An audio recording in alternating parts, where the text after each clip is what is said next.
right, family, welcome to the channel. Welcome back to the channel. You already know what time it is. Get your drink, pull up. We're about to talk about it. So it's difficult for me, some of the emails and comments that I get.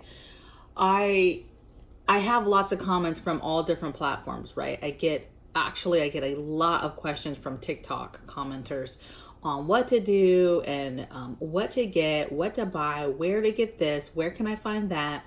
Just basically, if I open my mouth about anything, everybody wants a play-by-play on how to get to stuff. Now, it's no secret, right, of what's going on right now. And the thing that we're pushing is food. You need to be getting your food. That's a priority. That's what you need to be concentrating on, right? But what I'll tell you is a lot of people still will email me and ask me, no, I want a list. What kinds of foods should I get? What should I be thinking? I just want to make sure I'm getting everything across the board. So I'm going to give that to you today. I'm going to talk about Great Depression type foods. These are the type of foods that I have in my pantry. These are the types of foods that I'm concentrating on when I go to the store to make sure that I have a little bit of all of these things. Okay, so let me just talk you through these. I'm going to highlight as I go. I'm not going to number them, you guys, because it's quite a bit, but I'm going to walk you through this grocery list, and then I'm going to get into tips. Okay, so first thing is potatoes. When we think potatoes, just think options, right? Think you should be canning potatoes. There's dehydrated potatoes. Buy them in bulk, right? Buy them in smaller packets. But there's all types of potatoes. Buy fresh, obviously. Just a ton. You can buy potatoes in cans. Just make sure that you have potatoes, and then you're getting those. What the first few items are: potatoes, rice, beans, and pastas. Those four to me are your fillers, right? Those are the things that are your baseline for a lot of the meals that you will cook. When we get condensed down to there's not very much food, or the food that's left on the shelves is way too expensive, and so now you're trying to downsize your meals and make them a cheaper type meal. And those four things: potatoes, you guys, rice, beans. With beans, think options, think beans, lentils, 15 beans. Get the type of beans that you and your family eat. Get raw beans, also get canned beans, get refried beans, right? So get different varieties of beans, but beans. And then pastas. So when I say pasta's fairly cheap, you guys. Pasta you can get, for a whole pound, 60 cents, 50 cents, sometimes $1, right? So pastas, I'm talking about your ramen noodles. Ramen noodles are great, you guys. I know a lot of people are going to say nutritional, whatever. One, we're going to need salt anyway. But two, you don't have to use the whole packet. You don't even have to use the packet if you don't want to, okay? Just the fact that you have a condensed, already measured out amount of noodles that you can just heat up and then add your own seasonings and add some vegetables or meat to, and then give it to somebody in your family, that's huge, okay? I can take a packet of ramen noodles and make quite a big meal for my family. You'd be surprised. I actually would challenge you, take a packet or two and make a rendition boil it up, right? And then add what you want to it. Add some meat, right? Add some pork. Add some fresh boiled egg chopped up on top. Add some soy sauce or add some other kind of seasoning, because you can take it all types of different ways and see how much that costs you for that meal, okay? This also includes North Sides, mac and cheese, all those different things that preppers tend to like, okay? On this list, I have soups. So lentil, chunky soups, all the soups that sound like meals, right? Like chicken Alfredo, or chicken and wild rice, or chicken enchilada soup, or chicken tortilla, all these different soups that sound like an actual meal. Get those ones, okay? Split pea, chicken noodle, potato broccoli. Again, a lot of whole chunky type soups, okay? Next thing I have is canned vegetables. So I think it's important to be getting everything that we would typically get fresh in a canned form. There's 101 types of different vegetables that you can get in cans. So just take a look at your store, even because a lot of people don't even really buy canned food in general, and they definitely don't buy canned vegetables. A lot of people do fresh or they do frozen, and those are options to have, but having canned options for grid down is super, super important, okay? For shelf stable. Next thing I have is canned meat. So tuna, ham, spam, turkey, chicken, roast beef. I just found this beauty. I wanted to show you guys. So you know how you get the cans of tuna or chicken, super popular. You can buy them in like, you know, a 5-pack or 7-pack, right?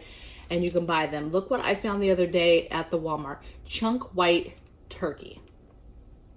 I had never seen this yet, okay? And I buy a lot of canned meat. We have a lot of canned meat, a lot of options, and I had never seen this, so I picked up like 10 cans of this. I actually made it that night. I made some spaghetti noodles with some Parmesan and garlic and butter, and then I put in a couple cans of this to die for. And secondly, the 2 cans spread it so far. I mean, we've been eating on it for days. So just found this. So just constantly be paying attention to what is being offered out there for you in regards to some of these items that you're getting, okay?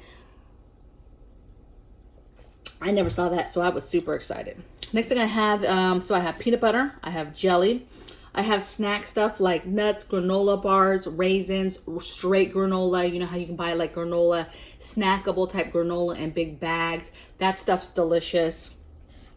I've got combo cans. So combo cans is super important for Grid Down because combo cans are cans of food that you have a lot of stuff comboed in it, meaning you have a starch, you have a meat, you have a vegetable. So combo can examples are like beef stew, chilies, the raviolis, the black beans and meat, or baked beans and meat. So a lot of them have baked beans, right? But there's some versions that have actual meat chunks in there.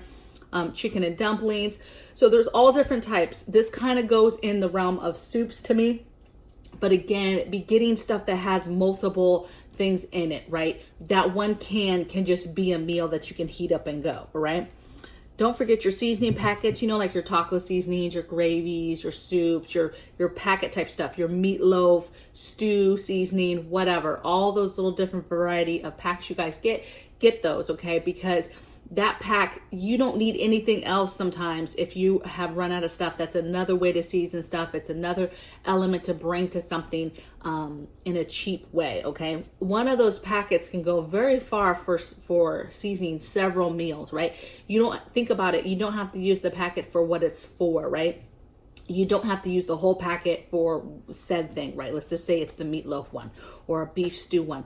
You literally can just use part of that packet to season a totally different meal. Maybe it's just some rice and chicken that you want to season in a different way, okay? Be creative because that's what we're going to get with this. That's why it's called Great Depression Grocery List, because you're going to have to get into some unique stuff. Just simplify stuff and maybe not using products the way that you would normally use them in a wasteful manner, right? You can make those packets last a long time. And if you're like me, then you got a big old drawer full of them. That's what I'm talking about, okay? Think about fruit in cans, right? For long-term fruit in cans, especially acidic type stuff, is not good. But right now, I'm not necessarily talking long-term foods, you guys. I'm talking about the near future, getting these certain foods on your shelves now. So you need to be able to get fruits and vegetables in a can form on your shelf in case you can't get them one day, okay? So fruit, get your fruits. Other options, all the fruit cups, right? Applesauce cups, all that different type of ways that you can get your fruit, get those, okay? Next thing I have is oatmeal. Again, options. You can get the big thing of oatmeal or you can get the packets. I like the packets. They're great. You barely they don't take that much hot water, and then boom, you have a super hot meal that's very, very filling. A big thing of pancake mix. Again, that goes very, very far, and it's something that you can make that's super filling. And then I have syrup to go with that. Juice, I have juice, but have juice in different options in different ways, right? A very cheaper way to do juice is to get the little packets that just go into a bottle of water. So you have those packets, you can get teas like that, juice like that, energized juice, electrolyte type stuff. There's all types of stuff on the market, so get that stuff. Also get big things of juice, but be thinking, just make sure you're getting stuff that's on sale, so that you're making sure that you're not totally going out, because juice can be kind of expensive if you get the wrong kind or you get ones that aren't on sale, okay? Next thing I have is cheese. Again, there's options. I keep all my cheese in the freezer. A lot of people say that the certain sliced cheeses do not keep well in the freezer, that's true, but I typically don't keep a lot of sliced cheese in general. I keep a lot of the big bags of shredded cheese though. Okay, those I do keep, and those I have in my freezer for a rainy day. Okay, and those do come out fine. I pull them out of the freezer all the time, put them in the fridge, let them defrost, and then I use them and they're just fine. Okay, so cheese, meat. Okay, let's talk about meat for a minute. I think that it's extremely important to get cheap meat and get meat in all different capacity ways now in your freezers, in your fridge. This is the problem though, is that I think that we're going to be dealing with on and off blackouts or other threats that are going to cause blackouts. Okay, the enemy is a threat as far as the CME, EMP capabilities of their missiles. Our infrastructure is trash. There's all types of reasons why, you should expect blackouts, right? However, I'm telling you to get meat, right? So if you can, you need to be investing in a generator, a solar generator, enough to just at least be able to run your freezers, okay? A solar backup way to run those, okay? If you can't do that, you need to be very careful on how much meat you're keeping in your fridge or freezers, because again, it's gone, if you can't cook it off or preserve it, okay? Now, if you have a plan to preserve it the minute the power goes off for any amount of time, then great, okay? Fill your freezer. But I would say keep the freezer down and just keep preserving right now. Keep canning that meat, keep canning. But you need to be thinking about getting meat before there is no meat. So hamburger used to be my go-to as far as like a recommendation for cheap meat, but it's not that expensive anymore. I would say go to Walmart or go somewhere and either make sure you get it when it's on sale or get the big ghetto blocks of hamburger. I used to stay away from those because it's not as high quality of hamburger. But baby, prices, I don't care. Get that big block of hamburger. Chicken is fairly decent, okay? If you pay attention, you can still get chicken on sale. So just pay attention to sales. Get your chicken, get a bunch of it, preserve it, okay? But you need to be getting that into your freezer. The other cheap stuff is, think about hot dogs, think about sausages, think about ground sausage, ground turkey. I use the ground sausage, the links, or not links, but the roll all the time in all types of different soups and stuff. So there's that. Also think meats, like breakfast meats. They have in the frozen section, the little sausage patties, the links. So there's other ways to get meat into your home. So think about that so that you can figure out and be creative with different meals, because it could get to a point where it's super expensive. Okay. All right. Next thing I have is baking. So I'm going to name off a bunch of stuff: flour, sugar, yeast. Make sure you get a sourdough starter going. I just started that for the first time right now. Baking powder, baking soda, cornstarch. Think about having the stuff you need to make tortillas and to make fresh tortillas and fresh bread, fresh rolls, things like that. Okay. If we get to a point where we don't have that stuff, that everyday fresh stuff, you need to be able to have the ingredients to be able to make it yourself, right? You're still going to want to have sandwich bread or other bread or rolls to go with a nice hearty stew or whatever. Okay, so you have to have the capability to do that. If you can't get tortillas anymore, how are you making tortillas? You've got to have the ingredients to be able to do that. Okay. Next thing I have is cooking oils. Again, there's options for what you like. Favorite seasonings. Make sure you get salt and pepper outside of your favorite seasoning. Minced garlic. Get the big jars of minced garlic. It's the easiest way to just keep garlic. They keep for a long time, and I love those. They're the big ones, okay? Again, too, we also keep a lot of fermented garlic. That's where you just take the honey, put it in a jar, put your garlic in there, let it sit for a few weeks, and then boom, you've got fermented honey. And you can use the honey in the jar and the garlic, and it is delicious, okay?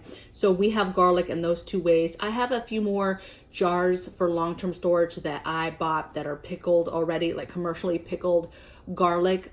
So I have that option too. Of course, you can grow your own garlic, but get garlic. It's very, very good. It has very good antibiotic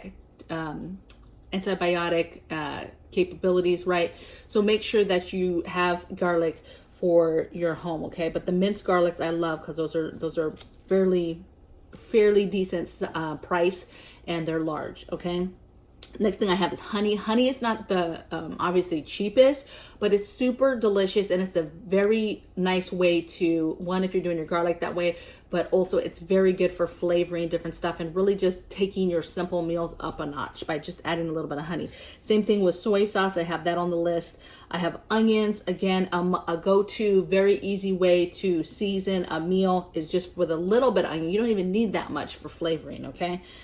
Let's see. I put condiments, right? Get your favorite condiments.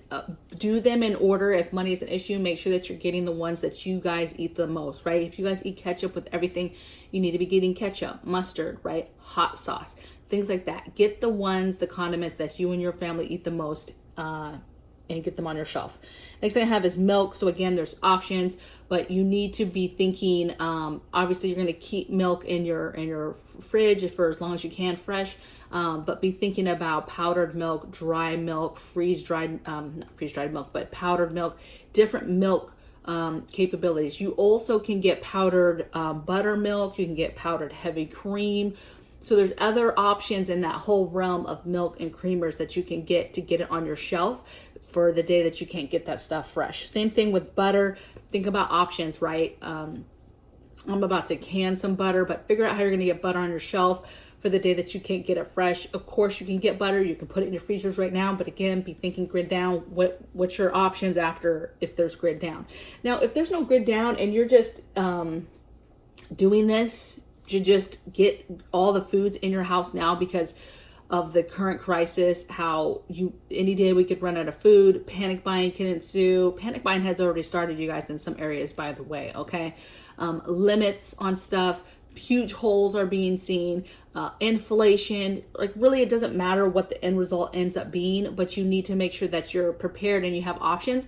And then for us, we're always preparing for grid down. So we always are thinking, okay, we're preparing now for kind of Great Depression, this craziness, maybe an economic collapse. We want to just be ready for it all. But I mean, you just don't know at the end of the day what's going to happen. And grid down is a real thing. You don't want to sit here and say, I'm going to fill my freezers and I'm fine. And then grid down hits and now all that food's bad because you did not prepare your pantry properly, okay? And get the things in the pantry that you needed to. All right, so I have a couple more things. Crackers, options with crackers. If you're going to be keeping any amount of them for any amount of time, meaning like more than a week, you need to be, vacuum sealing them. You need to vacuum seal them in jars, vacuum seal them in the bags, put them in a Mylar bag with oxygen absorber. Do something because they will go stale if you do not preserve them right away, okay? And then eggs. And if you're not going to preserve them, how about this? If you're not going to put the work in to preserve them, or you don't have a way to preserve them, then don't get them because baby, they're gonna go stale within a couple weeks. And then I put eggs, and I said preserve them in all types of ways, right? Pickle some, freeze some, do whatever you got to do to get as much eggs in your house as you can. Okay. Again, okay, so now that's pretty much my list, you guys. I'm gonna go into some tips really quick. So tips is get cans. When you're thinking about cans, get combo cans, right? Cans that have meat and vegetables kind of already comboed in that can, okay, of food. Next thing I have is start growing your own food. If you cannot do anything at all, do an arrow garden in your home. Start with herbs, start with lettuces. Obviously, that's not super heavy in nutrients, right? There's much more nutrient type stuff, dense foods, but this is somewhere to start. You need to get your hands literally dirty and start learning how to grow food. Okay, start canning. I don't care if you're water bathing, if you're pressure canning, but get your hands wet literally of the processes of how to do stuff. Once you start, it's addictive, and it is a way to get your food on the shelf to where it will last. And even if it's grid down, the lights go off, it's peace of mind knowing that food on the shelf is great. It's delicious. We just ate a beef stew. We pulled out. We were eating dinner pretty late, and me and my love, we pulled out a beef stew down from the pantry, and I'm like, let's just eat this. And we open it up. It's like 5 months old. Oh, it was the most delicious smelling. I mean, he was chasing me all around the kitchen like, oh, you a good woman. Just crazy, right? It smelled so good, you guys. And it was so gratifying knowing that that didn't take that long to put that in a thing, and that would have lasted for years. I mean, we just happened to open it 5 months later, but that's going to last you for a very, very long time. Okay, so that's how you get that food on your shelf. Okay. Next thing I have is a lot of people are intimidated with rice. They like rice, but they're intimidated. They don't know how to cook it. They don't know how to boil it. There's several ways that you can cook rice. You can cook rice in the oven. You can cook it on the stovetop. But merely, again, grid down, this option may not work for you if you don't have a solar generator. But if in the meantime, get you a rice cooker, baby. Get a little one. There's little cute ones. There's bigger ones. Get one for the size of your family and just make life easy. And make some rice. See how easy it is. And then, baby, you just have that rice and then throw a can of chicken and dumplings over it. Or throw a can of the beef stew over the hot rice, whatever it is, okay? Because you need to have those staples down pat on how to make them. You've got to know how to make rice and beans, because those are the staples. Those are the foods that are gonna stretch your food preps, okay? Next thing I have is think ration. So just be thinking about your plan of ration, how that works when the time comes that you have to take that food that you have and ration it. Also think meatless nights. Okay, so rationing means, okay, maybe 2 nights of the week you guys aren't going to have any meat, right? So that you can stretch it out, right? You're going to have 2 nights, there's no meat, whatever the case is. Figure out what you guys are going to do. That might be something you can start even right now, okay? And then dehydrate your vegetables and fruits now. Basically, dehydrate fruits and vegetables. You literally can dehydrate frozen vegetables also, you guys. So if you have a way to be able to still do some of this stuff, or you have a way to do it now, get to dehydrating. That dehydrator should be going every single day, and dehydrate it, put it in a jar, put an oxygen absorber in it, and call it a day, okay? You've got to get this stuff because fresh fruits and vegetables, fresh eggs, butter, cheese, bread, all that stuff, you guys, is not going to be available at some point. And at some point, it could be available, but it's going to be so stinking expensive that you're not going to be able to afford it, okay? So you need to prepare for those 2 scenarios, that it's not going to be there, or that it's going to be there, but it's going to be sparse and it's going to be super expensive, okay? And then next thing I have is buy fresh for as long as possible. You should be buying that fresh fruits and vegetable and figuring out how to preserve it, okay? But obviously you need to be buying fresh, milk, cheese, butter, fruits, vegetables for as long as you can. If the stores start to get really, really sparse, I mean, they're really bad quality. The quality of the fruit that's coming out of the grocery stores these days is horrible, okay? So my suggestion would be, if you've got the money, I get it, okay? But if you can afford it, I would already be trying to go to your farmers markets and your fruit stands to get a little bit better quality, because the stuff that's coming out of the grocery stores these days is not good, and it spoils within 24 hours if you don't preserve it and do something with it right away. And it's not as good. It's not good, you guys. Okay, so take advantage. Go to the farmer's market, get that nice fruit, those nice vegetables, and then bring it home and dehydrate it. Okay, you can take it down further and make it into powders, which will conserve your jar space as well. Okay, frozen vegetables, you can get them now and then dehydrate them, okay, and get them on your shelves. There's a lot of things that you can do to continue to preserve food, and that should be your number one goal, is get this food and preserve it, okay? So I hope that you guys have a blessed day, and I'll see you guys tomorrow on the next video. Take care. Bye.